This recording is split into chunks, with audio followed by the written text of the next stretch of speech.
Oke, hari ini Kak Rahma akan menjelaskan materi tentang energi ya, fisika energi. Oke, nah kita masuk ke energi. Jadi, energi dalam materi tentang energi ini apa aja sih yang kita bahas gitu ya. Nah, yang kita bahas itu bentuk energi pertama ya, bentuk energi dan transformasi energi. Nah, bentuk energi itu ada energi apa aja sih? Dia tuh ada banyak ya.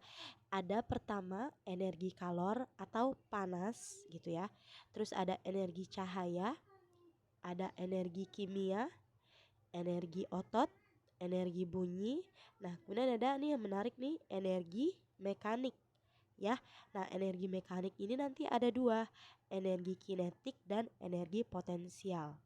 Kemudian ada energi listrik, energi nuklir kayak gitu. Nah, dalam transformasi energi yang kita pelajari adalah metabolisme. Nah, dalam metabolisme itu ada dua, ada anabolisme dan katabolisme. Anabolisme itu terjadi pada aktivitas fotosintesis. Kalau katabolisme terjadi pada aktivitas pencernaan, makanan dan respirasi. Respirasi itu pernafasan, ya.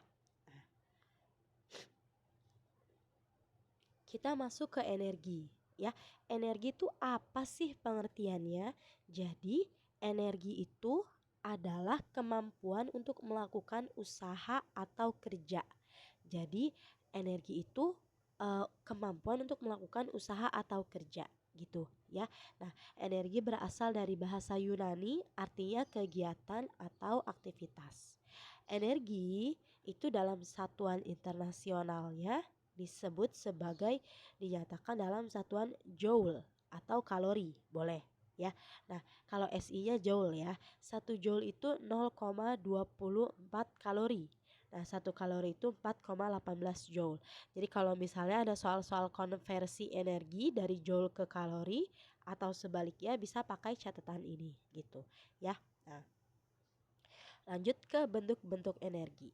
Bentuk-bentuk energi itu ada bermacam-macam. Ada energi kimia, energi kinetik, energi listrik, energi kalor, energi cahaya, energi otot, energi bunyi, energi nuklir, energi biogas, energi potensial kayak gitu ya. Nah, oke, sekarang dalam energi terjadi namanya perubahan bentuk energi. Perubahan bentuk energi itu macam-macam ya. Jadi misalkan ada dari energi kimia berubah jadi energi listrik, berubah jadi energi cahaya, berubah jadi energi kalor dan macam-macam gitu ya. Nah, dalam barang-barang di kehidupan kita sehari-hari contohnya gitu ya. Ketika menyetrika ada energi yang berubah. Energi apa sih? Oh, ternyata energi listrik berubah menjadi energi kalor atau energi panas kayak gitu. Nah, ketika kita menyalakan lampu gitu ya, berarti ada ketika lampu menyala gitu ya. Nah, itu kalau awalnya menyalakan lampu listrik dulu, tapi kalau ini katanya energi untuk menyalakan lampu, berarti itu ada energi cahaya menjadi energi kalor atau panas. Kalau tahu bohlam gitu ya, cahaya tapi lama-lama tuh bohlam itu jadi panas. Jadi pertama energi cahaya kemudian jadi energi kalor kayak gitu. Nah, eh, energi listrik untuk menghidupkan radio itu ada energi listrik jadi energi bunyi ya radio. Nah, kemudian kalau angin, energi kipas angin gitu ya, energi listrik jadi energi kinetik. Nah, energi kinetik bahasa lain dari kinetik tuh gerak. Jadi kalau kipas tuh energi angin gitu ya, energi listrik tuh jadi energi kinetik atau energi gerak kayak gitu ya. Nah, kita lanjut ke energi kinetik dan energi potensial. Ini ada di energi mekanik ya. Energi kinetik itu apa sih? Jadi energi kinetik merupakan energi yang dimiliki benda yang bergerak. Jadi kalau benda itu bergerak, pasti benda itu memiliki energi kinetik ya. Lambang energi kinetik adalah EK. Satuannya itu adalah joule. Nah, dalam energi kinetik ada rumusnya. EK sama dengan setengah dikali M. M di sini adalah massa benda, satuannya kilogram, dikali kecepatan benda, satuannya meter per sekon kuadrat. Kayak gitu ya. Hafalin tentang rumus energi kinetik. Nah, sekarang kita ke energi potensial. Energi potensial, apa sih energi potensial? Jadi, energi potensial merupakan energi yang dimiliki oleh suatu benda karena letak atau kedudukannya. Jadi, karena posisinya, karena letaknya, karena kedudukannya. Nah, setiap benda yang memiliki letak, posisi atau kedudukan, dia berarti memiliki energi potensial, ya. Energi potensial, nah perhatikan lambangnya itu EP, energi potensial. Satuannya joule. Nah, rumus energi potensial adalah massa dikali gravitasi dikali H itu ketinggian. Ya, massa M, massa satuannya kilogram dikali gravitasi, satuannya percepatan gravitasi ini meter per sekon kuadrat. Ini biasa dikasih tahu gravitasi itu biasanya kalau nggak dikasih tahu pasti 10. Nah, kalau dikasih tahu pun biasanya 10 ya.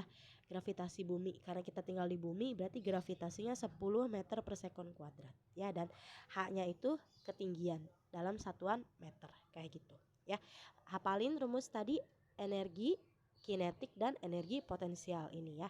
Kalau energi kinetik tadi setengah dikali massa dikali kecepatan kali V kuadrat. Nah, kalau energi potensial EP massa dikali gravitasi dikali ketinggian atau M kali G dikali H ya. Nah, kecepatan energi potensial ketika menyentuh tanah itu ada rumusnya ya, akar dari 2 dikali gravitasi dikali ketinggiannya. Kayak gitu. Oke, kita masuk untuk materi energi ini. Perhitungannya cuma ada 2 untuk kelas 7 nanti ya, ada energi potensial dan energi kinetiknya. Oke, nah kita masuk ke contoh soal, bisa dilihat ya. Contoh soalnya dalam energi kinetik dan energi potensial. Seorang atlet lompat indah melakukan suatu loncatan dengan kecepatan 2 meter 2 meter per sekon, berarti V-nya 2 meter per sekon gitu ya. Jika massa tubuh atlet tersebut 50 kg, massa berarti M-nya, massanya 50 kg gitu ya. Nah, ditanya berapa besar energi kinetik tersebut, ditanya EK berapa. Oke, pertanyaan pertama ini ya. Yang kedua, lanjutannya ada berapa besar energi potensial atlet saat berada pada ketinggian 3 meter. Ditanya energi potensial ketika ketinggian itu apa? H-nya ya.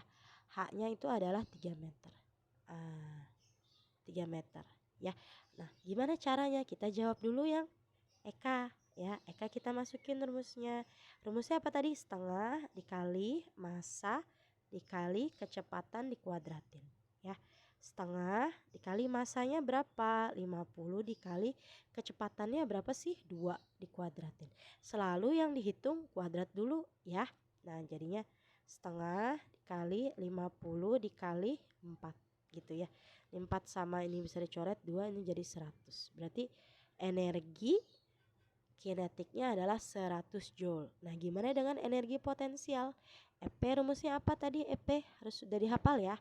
EP rumusnya adalah massa dikali gravitasi dikali ketinggian ya.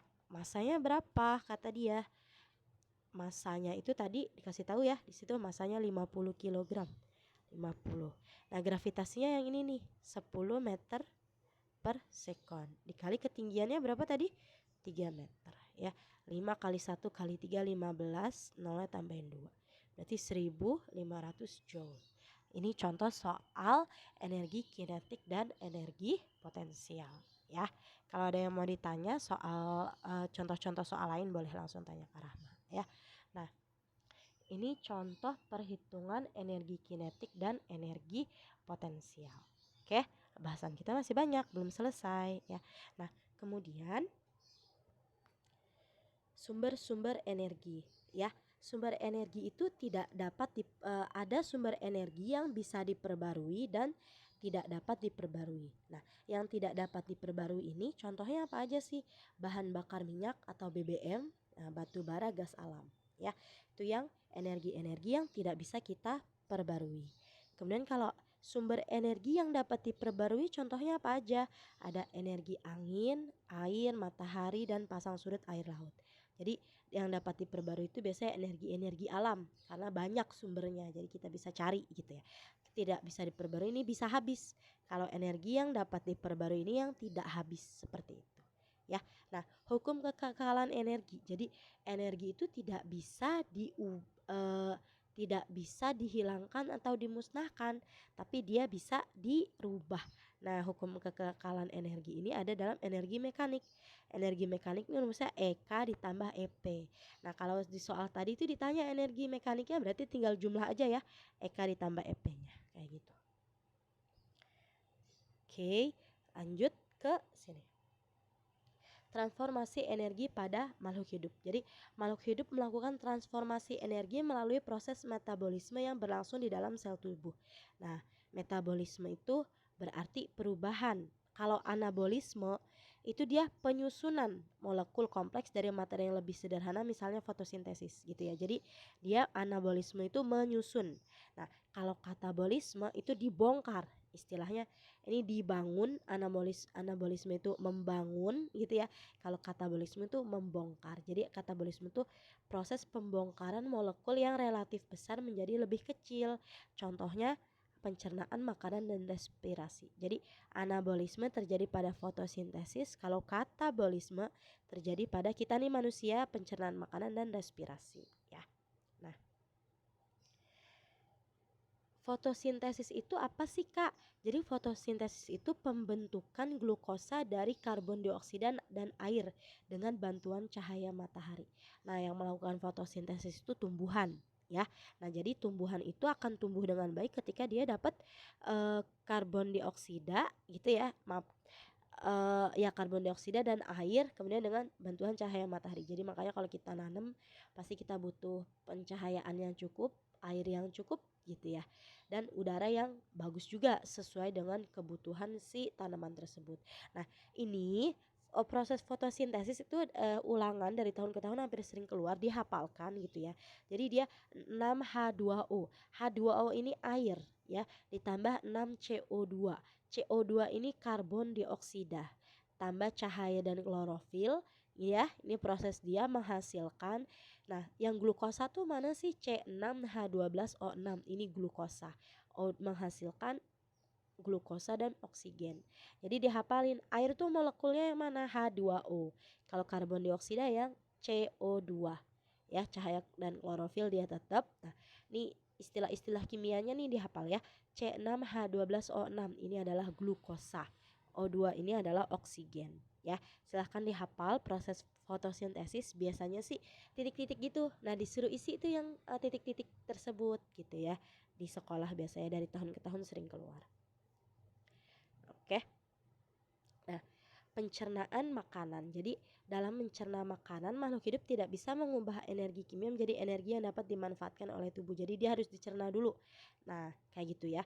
Nah, ini perhatikan sumber-sumbernya ya. Karbohidrat itu dia tuh sebagai sumber tenaga. Adanya di mana aja sih? Di nasi, kentang, sama ubi ya.